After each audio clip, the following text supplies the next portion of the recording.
உங்களுக்கு இதயம் இல்லையா? கோழைகள் நீங்கள். இஸ்ரேலை ஆதரிக்கும் ஆஸ்திரேலிய அரசை நாடாளுமன்றத்திலேயே வைத்து வெளுத்த பெண் அரசியல் தலைவர். Free, free Palestine! Free, free Palestine!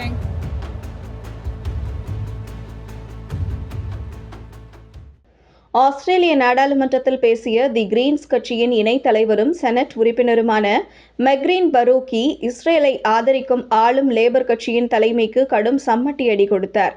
பாலஸ்தீனியர்களின் உடையை பிரதிபலிக்கும் வகையிலான ஷால் அணிந்து கொண்டு அவர் பேசியதாவது: உங்களுக்கு இதயம் இல்லை, நீங்கள் தைரியமற்ற கோழைகள். ஆயிரக்கணக்கான பாலஸ்தீனியர்களை இஸ்ரேல் படுகொலை செய்வதை வேடிக்கை பார்த்து வருகின்றீர்கள்.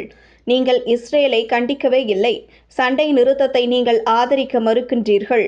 பாராட்டும்படியாக நீங்கள் எதையும் செய்யவில்லை. ஆனால் பாலஸ்தீனியர்கள் மீது அக்கறை கொண்டது போல் பேசுகின்றீர்கள்.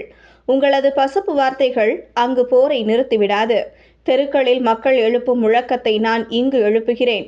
ஃப்ரீ ஃப்ரீ பாலஸ்தீன் என முழங்கிவிட்டு வெளிநடப்பு செய்தார். அவருடன் கிரீன்ஸ் கட்சியின் உறுப்பினர்களும் வெளிநடப்பு செய்தனர்.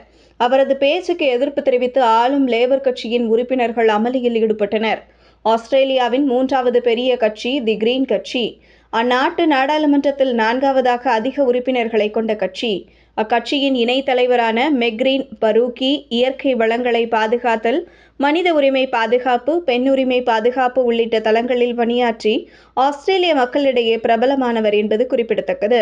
இஸ்ரேல் தனது தாக்குதலை நிறுத்தக் கோரி ஆஸ்திரேலியாவின் பெருநகரங்களில் முதல் சிறு நகரங்கள் வரை பல்லாயிரக்கணக்கான மக்கள் தொடர்ந்து போராடி வருகின்றனர்.